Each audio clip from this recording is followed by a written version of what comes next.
ওনাদের ভাষার যেই তেজস্ক্রিয়তা ছিল, তেজস্ক্রিয়তা ছিল জুলাই আগস্ট অভ্যুত্থানের অব্যবহিত পরে, তখনকার ভাষাটা যদি আমরা দেখি, তখন এখন যে কথাগুলো ওনারা বলছেন সে কথাগুলো আমি ওনাদেরকে দোষ দিচ্ছি না, আমি দোষ দিচ্ছি কোথাকার অভিজ্ঞতার কথা, কিছু কিছু ক্ষেত্রে অপরিপক্কতার কথা। এতে আবার আন্ডারমাইন করছি কাউকে তা না, বয়স একটা বিষয় থাকে। ওনারা ছাত্র রাজনীতিতে ছিলেন, ছাত্র অভ্যুত্থান সে একবার 18 সালে কোটা বিরোধী আন্দোলন করেছেন, সেটা এক প্রকার শেখ হাসিনা খুব আপনার স্কোয়ারলি মানে ট্যালেন্টেড একজন লেডি, তিনি সে সময় সেটা হ্যান্ডেল করেছিলেন। জুলাই আগস্টের সময় করে ফেলেছিলেন, একটু দেরি হয়ে গেছে তখন। ওই বিতর্কের মধ্যে যাব না বা আপনার ওই ব্যাখ্যাতে যাব না, ওইটা ইতিহাস বিচার করবে। সে সময় এমন ছিল, আপনার স্লোগান শুনেছিলাম, নৌকা আর ধানের শীষ দুই সাপের একই বিষ। আমরা এই ধরনের স্লোগান শুনেছিলাম। আমি জেল থেকে বেরোয়ার পরে একদিন পরে আমি যখন কোর্টে যাই, তখন আমার গাড়ি আটকানো হয়েছিল। তো কেউ একজন চেনেছিল আমাকে, বললো যে উনি বিএনপির অসীম সাহেব। তো একজন বলল, এক স্বৈরাচারে সরাইছে আরেক স্বৈরাচাররা আনার জন্য না। দূরত্বটা তৈরি হয়েছে ওই জায়গাতে, অভিজ্ঞতার অভাব, যে কথাটা আমি বলেছিলাম সেই জায়গাটা। আজকে আপনি প্রশ্ন করছেন যে বড় দুই দলেরই তো সব লোকজন প্রশাসনে, জনপ্রশাসন বলেন, পুলিশ প্রশাসন বলেন, এনসিপির একজন নেতার বিরুদ্ধে এসেছিল যে ডিসি পোস্টিংয়ের সঙ্গে জড়িত ছিলেন, এবং ওইটা অ্যাডমিটেডলি এনসিপি আমি বলবো যে তাকে শোকজ করেছেন বা ওনাকে অব্যাহতি দিয়েছেন, বোধহয় ওনাকে আজকাল আর দেখি না। প্রকারান্তরে স্বীকার করে নিলেন যে ওনাদের কেউ না কেউ জড়িত ছিলেন। তার মানে ঠিক মাইন্ডসেটটা আমাদের দেশের যে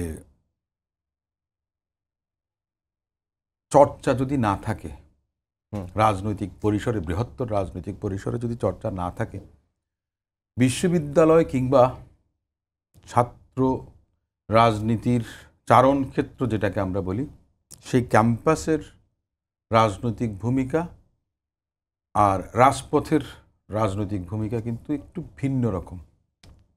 প্রত্যেকটা দশকে কিন্তু এটার পরিবর্তনটা ঘটেছে, তার প্রভাবটাই কিন্তু আমরা বিগত দিনগুলোতে দেখেছি এবং গত 14-15 মাসে তাই দেখে আসছি।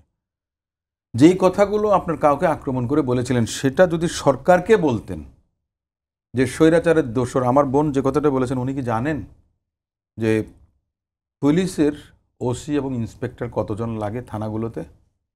এই কতজনের মধ্যে কতজন আছেন আওয়ামী লীগের সময় নিয়োগ পাওয়া? ফ্যাসিস্টের সময় নিয়োগ পেতে গেলে ডিএনএ টেস্ট করে আপনার বের করা হয় তার 14 গোষ্ঠীতে কেউ বিএনপি করেছে কিনা কিংবা জামাত করেছে কিনা, এটা খোঁজ করে তারপরে নিয়োগটা দেন। 2003 সালে বিএনপির সময় সাব ইন্সপেক্টর নিয়োগ দেওয়া হয়েছিল 300 জন, 2005 সালে মোট 850 জন, 1150 জন। তার মধ্যে অনেকে চাকরি আওয়ামী লীগ 15 বছরে শেষ করেছে। এর মধ্যে জামাত থাকতে পারে, আওয়ামী লীগ থাকতে পারে, যেটা প্রথাসিদ্ধ একেবারে চিরায়ত সত্য, যেটা যে সব যে আপনার হবে আপনি জানবেনও না। আমি ধরে নিলাম তার মধ্যে 1000 আছে, কিন্তু ইন্সপেক্টর সাব ইন্সপেক্টর আছে 8500, এবং সমগ্র বাংলাদেশগুলোতে অপারেটিভ যে পুলিশ স্টেশনগুলো আছে সেখানে 3500 লাগে। এরা কিন্তু নির্বাচনের সময় কাজ করবেন। জনপ্রশাসনে আপনার বিশেষ প্রশ্নপত্র ফাঁস, কেনা বেচার গত 1.5 দশকে কিভাবে কারা জয়েন করেছেন, যারা দায়িত্ব পালন করবেন। কদিন আগেও দেখেছি একজন পররাষ্ট্র সচিবকে নিয়োগ দেওয়া হয়েছে, তিনি কাদের সঙ্গে ছিলেন? ফ্যাসিস্টকে ফ্যাসিলিটেট করেছেন, প্রলম্বিত করেছেন তাদের শাসনকাল। সে ধরনের লোকদের অনেকেই সচিব আছেন। তো সেরকম একটা অবস্থার মধ্যে দিয়ে আপনি নির্বাচন করবেন। এখন আপনি বলছেন যে আমার তো লোক নাই, লোক তো হলো গিয়ে অমুকদের। তা আপনার লোক নাই, আপনার তো সবচেয়ে বেশি ভয়েসটা রেইজ করার কথা ছিল, কারণ আপনার ভ্যারাসিটিটা অনেক বেশি ছিল, আপনার ভ্যালুসিটি অনেক বেশি ছিল। আমি হাতে একটা ঢুল ছুড়লাম, কিন্তু আপনার মুখের কথাটা একটা AK-47 কিংবা AK-56 রাইফেলের স্পিডে আপনার কথাটা কাজে লাগতো, আপনি সেটা করেননি। আপনি যে জায়গাটাতে হিট করার কথা ছিল আপনি ওখানে করেননি। অন্তর্বর্তীকালীন সরকারকে আপনারা বাধ্য করতে পারতেন। এনসিপির কথা আমি বলছি না, এনসিপি তো পরে হয়েছে। বৈষম্য বিরোধী ছাত্র আন্দোলনের সঙ্গে যারা জড়িত ছিলেন, নেতৃত্ব দিয়েছিলেন, সেই সুযোগ সমগ্র জাতিকে ঐক্যবদ্ধ করেছিলেন, তারা চাইলে পারতেন। সেই সুযোগ কি এখনো? নিঃসন্দেহে আছে। আমি তো বলেছি যে এই যে আপনি একটা কথা জিজ্ঞেস করলেন যে কাকে দায়ী করছেন, আমি বলছি সামগ্রিকভাবে আমরা সবাই দায়ী। কোথায় আমাদের, আমি যদি বলি আমার অবহেলা কিংবা ব্যর্থতাটা কোথায়, বাংলাদেশ জাতীয়তাবাদী দল অনেক পুরনো একটা রাজনৈতিক দল। জি, এই দল অনেকবার রাষ্ট্র ক্ষমতায় ছিল। শহীদ রাষ্ট্রপতি জিয়াউর রহমান সাহেব ক্ষমতায় ছিলেন, বেগম খালেদা জিয়ার নেতৃত্বে তিনবার ছিলেন। সব কিছু মিলিয়ে অভিজ্ঞতা ছিল, পরিপক্কতা ছিল, তাহলে আরেকটু অন্যভাবে হ্যান্ডেল করতে পারতেন।